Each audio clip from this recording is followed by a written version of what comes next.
March 14, 2009. 23 college students climbed aboard a white charter bus in Austin, Texas just before 7 in the morning. Spring break in Panama City Beach. The bus had room for 52, only 23 seats filled.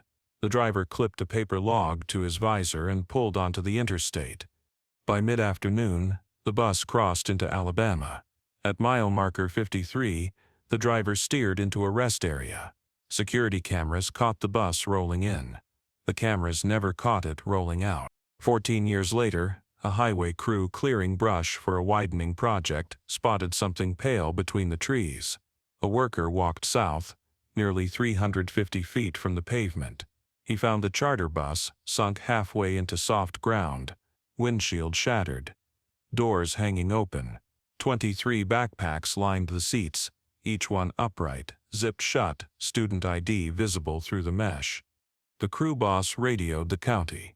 Within hours, a forensic team arrived. They matched the VIN to a charter company in Austin. That company had filed a missing vehicle report back in March 2009. 23 passengers. 1 driver. None seen again. Laura Kern got the assignment. State Archivist, Alabama Department of Public Safety. Her job, match old incident reports to new evidence. She started with the rest area footage from that March afternoon. The video showed 23 students stepping off the bus, stretching, heading toward the restrooms. The driver stayed near the front tire, crouched low, checking tread. Students trickled back over the next few minutes. Everyone reboarded. The driver climbed in. The bus crept forward, then vanished from frame. Laura watched it 6 times. The bus rolled maybe 40 feet, then disappeared. The rest area had 3 camera angles. None showed an exit onto the highway. She checked the maintenance logs. All 3 cameras working fine that day. No gaps. She pulled up a site map. 2 exits, westbound and eastbound, both covered by cameras. Neither showed the bus. Laura marked the last visible position. She measured to the tree line, 280 feet.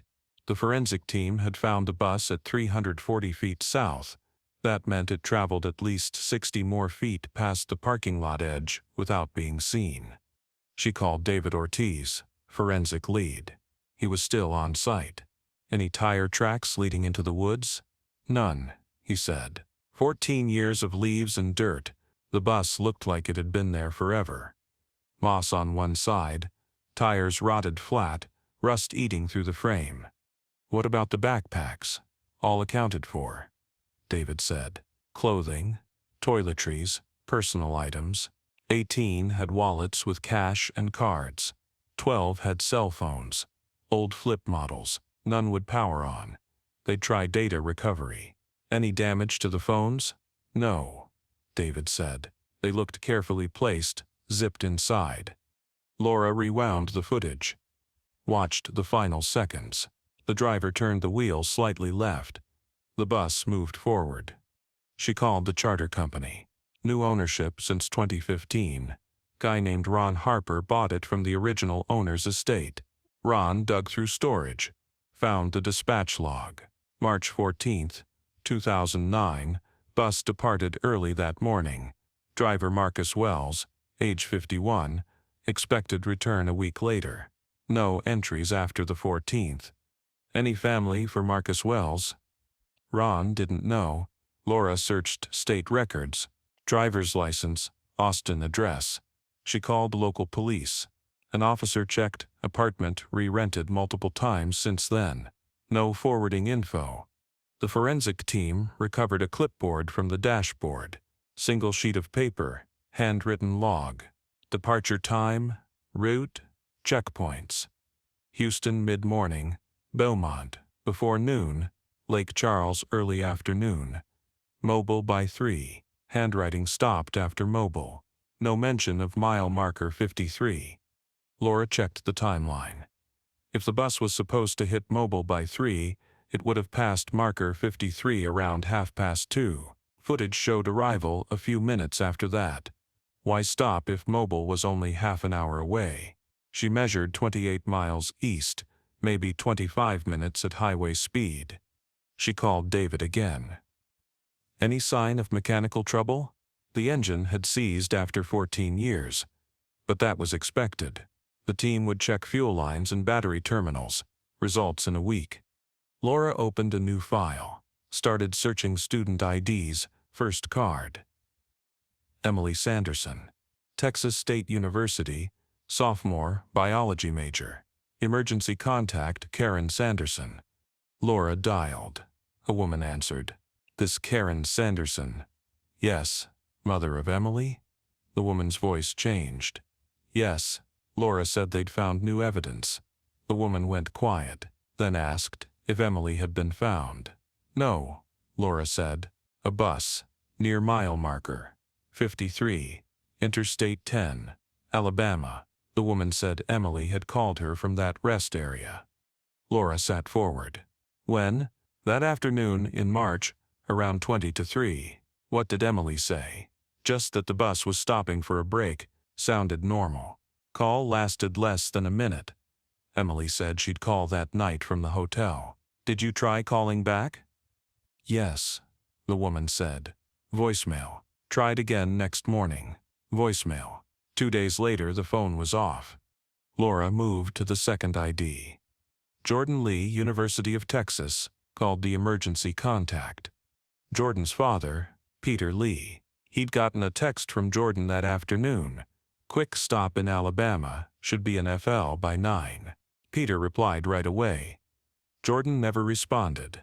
Did you keep the text? Yes, Peter said. He'd printed it years ago when Jordan first went missing. He scanned and emailed it within minutes. Laura opened the file. Message sent that afternoon. Small location tag. Rest area, I-10, Alabama. By end of day, Laura had contacted 11 families. 8 confirmed calls or texts from their kids that afternoon. All brief, all normal. None mentioned trouble. She called David. Any belongings found outside the bus? No. Search radius expanded to 500 feet. Nothing, no clothes, shoes, personal items. Any human remains? No. Cadaver dogs swept the area. No alerts. Laura pulled up a map, drew a line from the parking lot to where the bus was found, 340 feet due south. Wooded area, gentle downslope. No road, no trail, no reason for a bus to go that way. She called the Forestry Service. Spoke to Michael Tran. Any logging activity near marker 53 in March of that year? Michael checked. No permits. Protected land. Any reports of dumping or trespassing? Michael pulled the incident logs. One report, filed 3 weeks after the bus vanished. Hiker saw tire tracks leading into the woods near marker 53. Ranger investigated 2 days later. Note said tracks were faint. Appeared old. No vehicle found. No action taken. Can I see that report? Michael emailed it. Ranger's name, Daniel Cross. His notes, tracks observed approx 300 feet south of rest area. Width consistent with commercial vehicle. Depth shallow. No debris. No vehicle located. Tracks still visible nearly a month later. Laura called Michael back. Is Daniel Cross still with forestry? No, retired years ago. Got a number for him? Michael called back with it. Laura dialed. Older man answered. Daniel Cross? Yes? Remember filing a report about tire tracks near marker 53? Pause. Yes.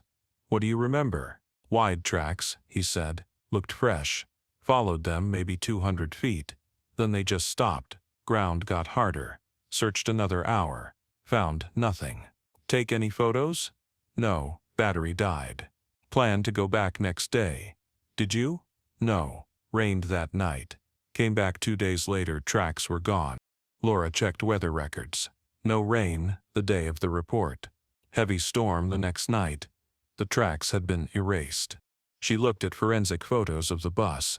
Buried halfway down. Front end, lower than rear. Looked like it rolled forward. Then sank. She called David. Does the ground show signs of collapse?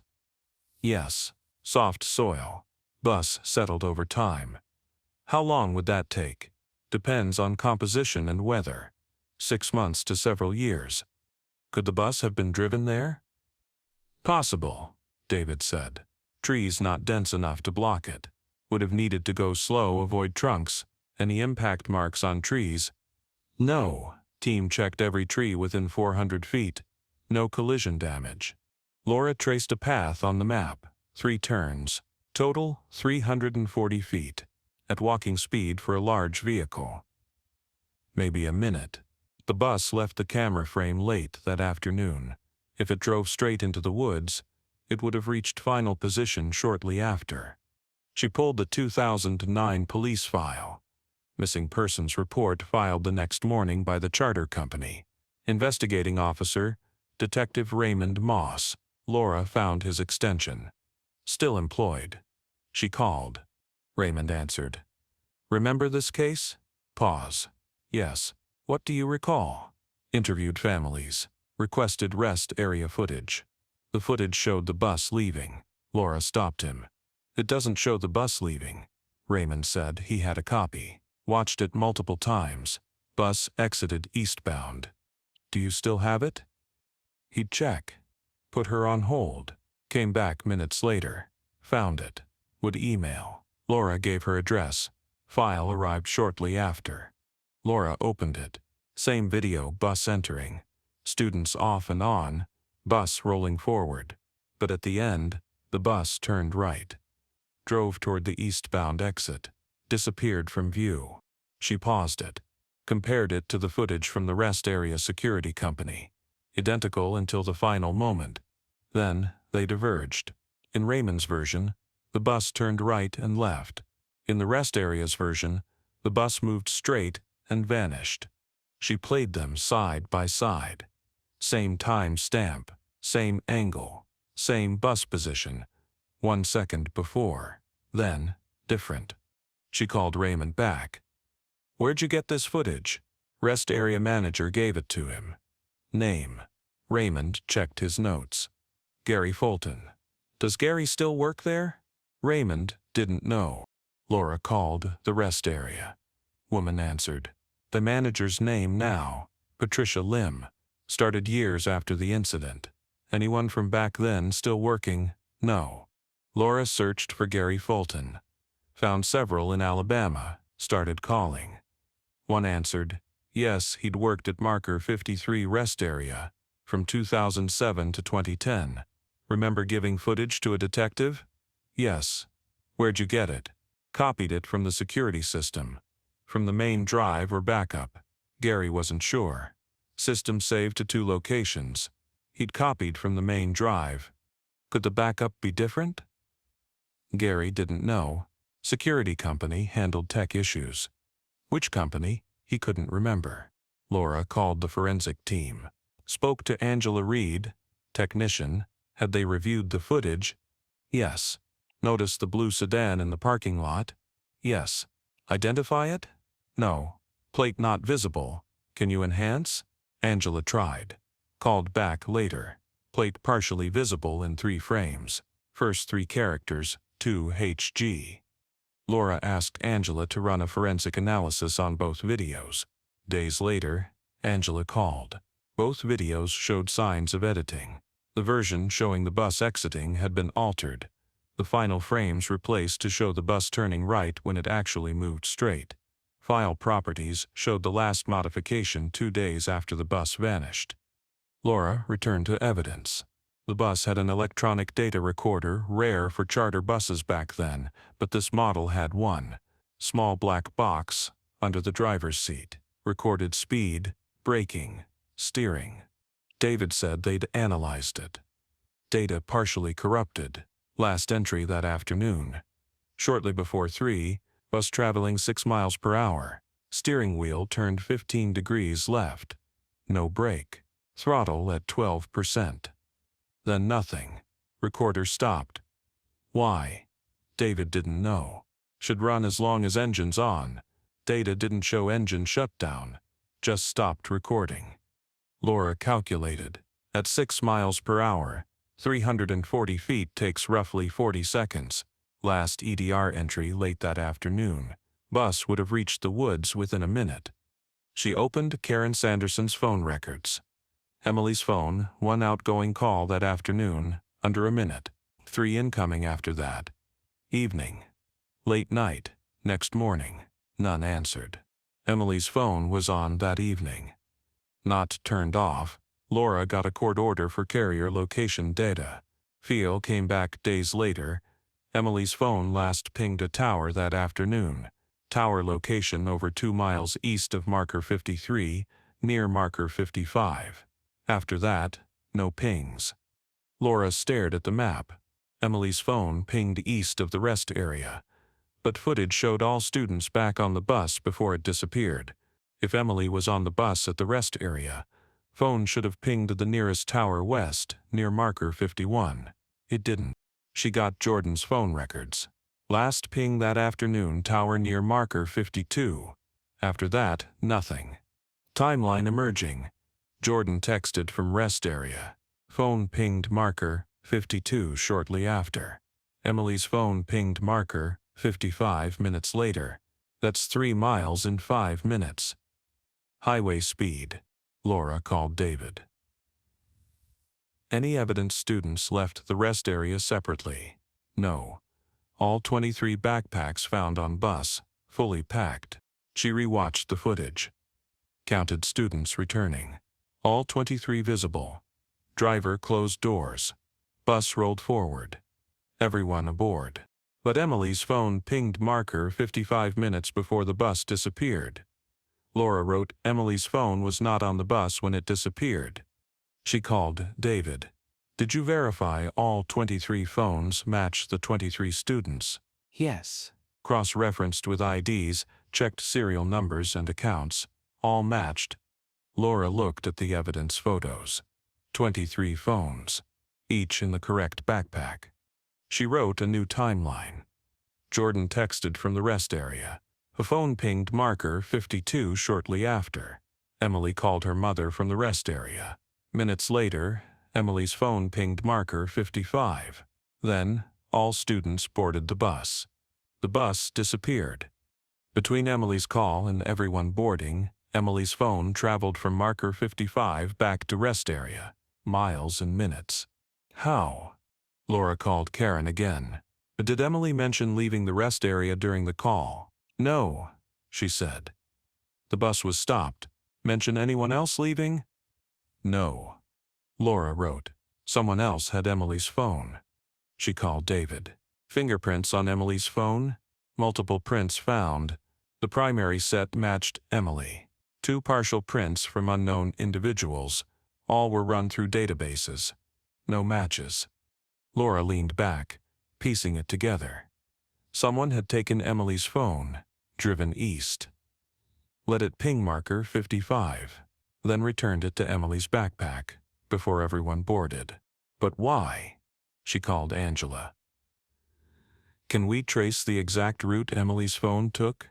Angela said.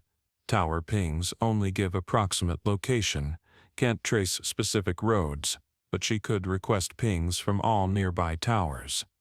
Laura agreed. Data came back. Emily's phone pinged earlier that afternoon west of the rest area. Next ping, marker 55. No pings in between. That's over 15 miles in half an hour. Roughly 31 miles per hour. Too slow for uninterrupted highway driving. Laura opened a new file. Wrote, Emily's phone. Traveled from west of rest area to marker 55. No ping at rest area itself, marker 53. Conclusion. Phone bypassed rest area or was already past it when students stopped. She called the charter company again. Asked Ron Harper if there were any route deviations logged. Ron checked. None. Bus was supposed to take I-10 straight through. Laura returned to the footage. Watched it again. Something felt wrong. Students returned to bus. Driver closed doors. Bus rolled forward. Turned slightly left. She froze the frame. Zoomed in on the driver. Couldn't see his face clearly. Angle too high. But she could see his hands on the wheel. Both hands. Normal grip. She called David. Did forensic recover anything from the driver's seat? Yes. Clipboard. Water bottle. A receipt. Receipt from where? Gas station near Beaumont, Texas. Time-stamped that morning. Laura calculated. Beaumont to Marker 53. Roughly 260 miles. At highway speed. About 4 hours. Bus should have reached Marker 53 around 3 o'clock. Footage showed arrival earlier than expected. That meant the bus was ahead of schedule. Not late. She checked the handwritten log again. Mobile listed at 3. If bus was ahead of schedule, why stop at Marker 53? Laura called a trucking logistics consultant, guy named Frank Morrow she'd worked with before, explained the timeline. Frank said drivers usually stop when they're ahead of schedule to avoid arriving too early. Makes sense, Laura said. But why stop 28 miles from destination? Frank said, maybe the driver needed a break. DOT rules, drivers can't exceed certain hours without rest. Did this apply to charter buses back then? Frank said yes. Laura checked Marcus Wells's log. He'd started driving early that morning. By the time he reached Marker 53, he'd been driving nearly 8 hours, DOT allowed up to 10. He had 2 more hours before mandatory break. Why stop? She called Ron Harper again. Any complaints about Marcus Wells? Any disciplinary issues? Ron checked old files. None. Wells had a clean record. Laura hung up, opened the evidence photos again, looked at the bus interior. 23 backpacks. She zoomed in on each one. All zipped. All upright. All positioned neatly. Too neat. She called David. When you found the backpacks, were they exactly as shown in photos? Yes. Any signs they'd been moved or searched? No. Everything looked untouched. Laura wrote, backpacks arranged. Not dropped or thrown. She looked at the phone data again. Emily's phone pinged Marker 55. But Emily called her mother from the rest area. 4-minute gap. Laura called the carrier. How long does a phone need to be in range to ping a tower? Rep. Said typically a few seconds. Could a phone ping a tower while moving past quickly? Yes, if in range. Laura calculated. If someone drove east from the rest area, they'd reach Marker 55 in minutes at highway speed, then turned around. Back at rest area shortly after. Round trip under 15 minutes. But all students were visible on footage returning to bus. No one left. Laura froze. Rewound. Watched students boarding. Counted again. 23. She called Angela. Can you identify individual students in the footage? Angela said resolution wasn't great, but she could try. Laura asked her to match each visible student to their ID photo. Angela said it would take time. Days later, Angela called. I've matched 22 students. One person in the footage doesn't match any ID. Laura felt her pulse quicken. Which one? Angela said the person boarding last, near the rear door. Wearing a dark jacket, baseball cap. Can't see face clearly. Laura pulled the ID photos. 23 students. She laid them out. Matched 22 to Angela's confirmed identifications. One left, student named Alex Morrison. Male, brown hair, medium build. Laura looked at the figure in the footage. Baseball cap, dark jacket. Could be someone else. She called Alex Morrison's emergency contact. Father, named Tom Morrison, answered quickly. Laura identified herself, mentioned new evidence. Tom went quiet, then asked if they'd found Alex. Not yet, Laura said. But we found the bus. Tom said he'd always believed Alex was alive somewhere. Laura asked why. Tom said Alex had sent him a text the day of the trip. Laura asked when. Tom said that afternoon, around 2:45. What did it say? Tom paused. It said, change of plans. Don't worry. Laura's hand tightened on the phone. Did you reply? Yes, Tom said. Asked what he meant. No response. Did you keep the text? Yes. Can you forward it? Tom said he'd email it. Message arrived, minutes later. Sent from Alex's number that afternoon. Change of plans. Don't worry. Laura checked Alex's phone records via court order. Last ping, that afternoon, tower near marker 55. Same tower, Emily's phone had pinged. She wrote, Alex's phone at marker 55. Emily's phone at marker 55. Two phones, same location, minutes apart. Laura called Angela. Can you enhance the footage of the person in the baseball cap? Angela tried. Called back later. Best I can do. Partial face visible in a few frames. Doesn't match Alex Morrison's ID photo. Different nose, different jaw. Who was it? Laura opened the driver file. Marcus Wells. She found his driver's license photo from years before. Compared it to the figure in the baseball cap. Similar build, similar height. She called David. Did forensic find a baseball cap on the bus? David checked. Yes. Dark blue cap under the driver's seat. Any DNA? Yes. Matched Marcus Wells. Laura stared at the evidence board. Marcus Wells drove the bus into the woods, but someone else was wearing his cap, boarding the bus in the footage. She wrote, Timeline revision. Between calls home and everyone boarding, someone took students' phones, drove east, phones pinged marker 55, returned phones to backpacks, posed as student, boarded bus. Bus disappeared. Laura called the forensic team. DNA from the backpacks? David said they'd tested items. All matched the students. Any foreign DNA? Yes. One sample from a zipper on Emily's backpack. Unknown individual. Run through databases? Yes. No match.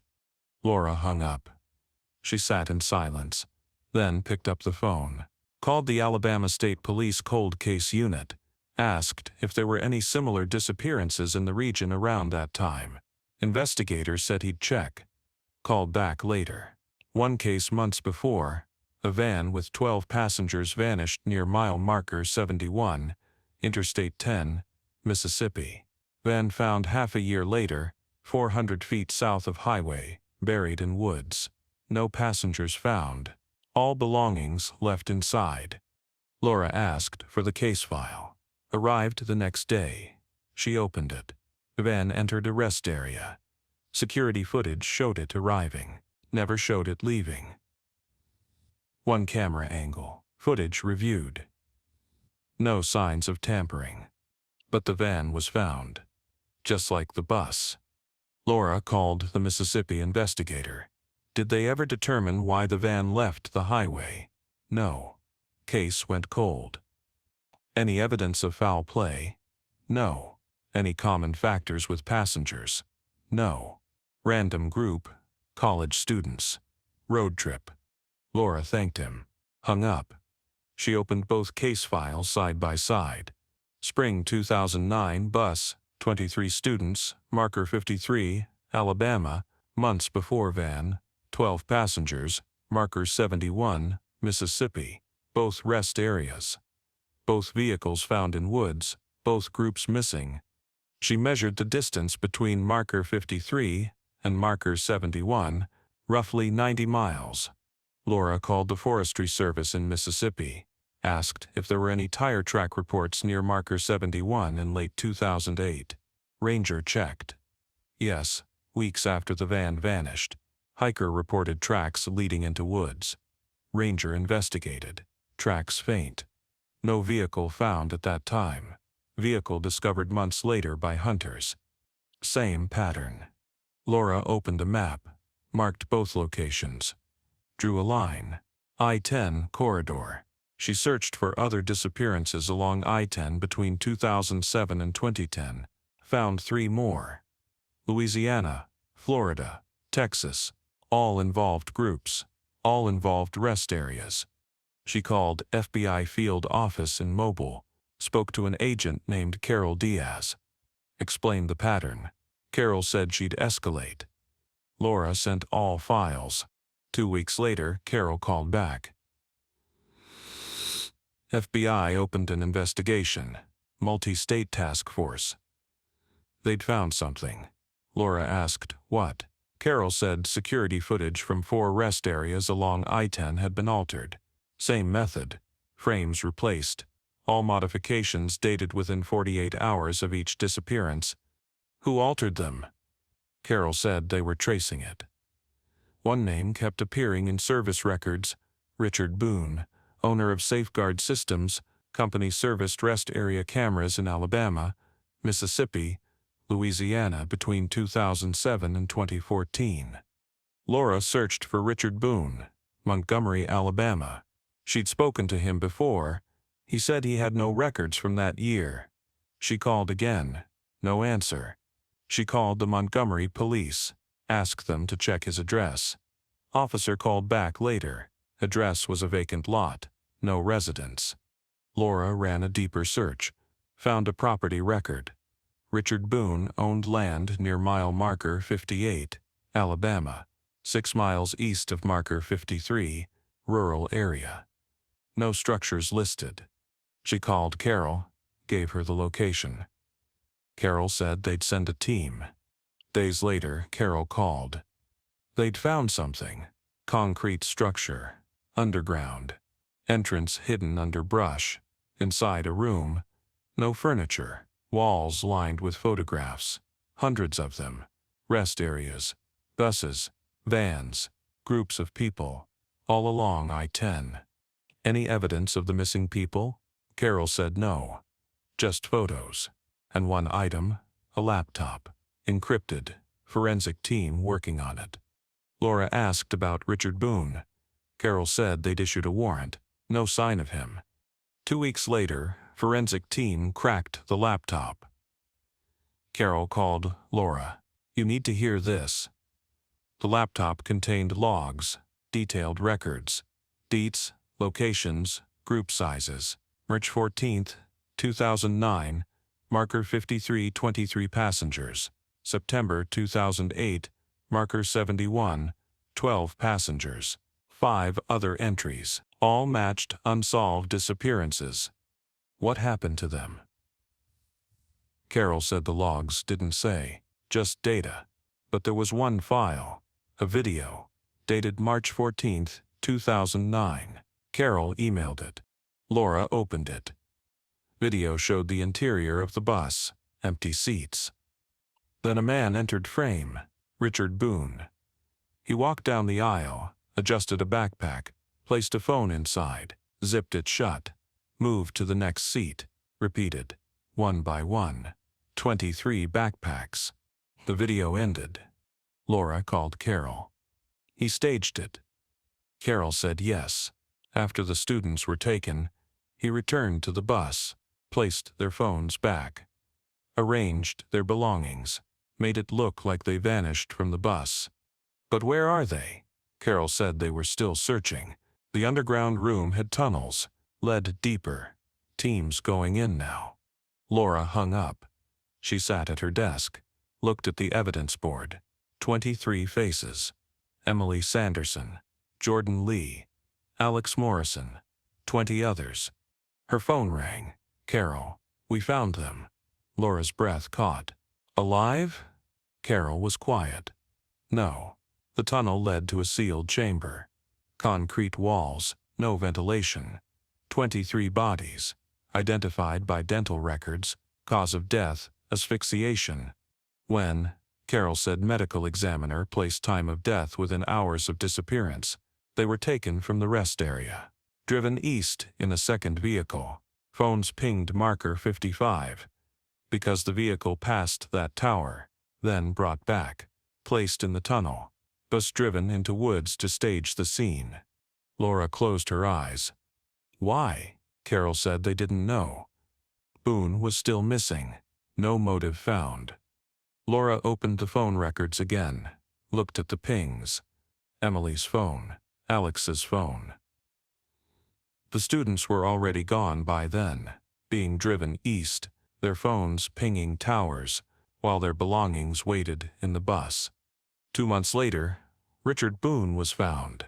Abandoned motel, northern Florida. He didn't resist arrest, didn't speak. Trial took a year. Prosecution presented evidence. The laptop, the photos, the tunnel, the bodies. Boone never explained. Never showed remorse. Jury convicted on all counts. Life without parole. 8 consecutive sentences. Laura attended the sentencing. Sat in the back row, watched Boone led away. She thought about the footage. The way he'd walk down that aisle, adjusting backpacks, placing phones. So careful, so precise. After, she drove to mile marker 53, parked at the rest area. Walked to the spot where the bus had been found. Forest Service had removed it months ago. Trees stood quiet. Ground still soft where the bus had settled. She stood there for a long time. Then drove back. Karen Sanderson called her a week later. Asked if there was anything else. Any detail they missed. Laura said, no. They'd found everything. Karen was quiet. Then said thank you. Laura said she was sorry. Karen said she knew. They both did. Laura filed the final report, closed the case. But late at night she still thought about it. 23 students, 1 bus, 1 rest area. And the question that stayed with her, how many others had stopped there, continued on, never knowing how close they'd come.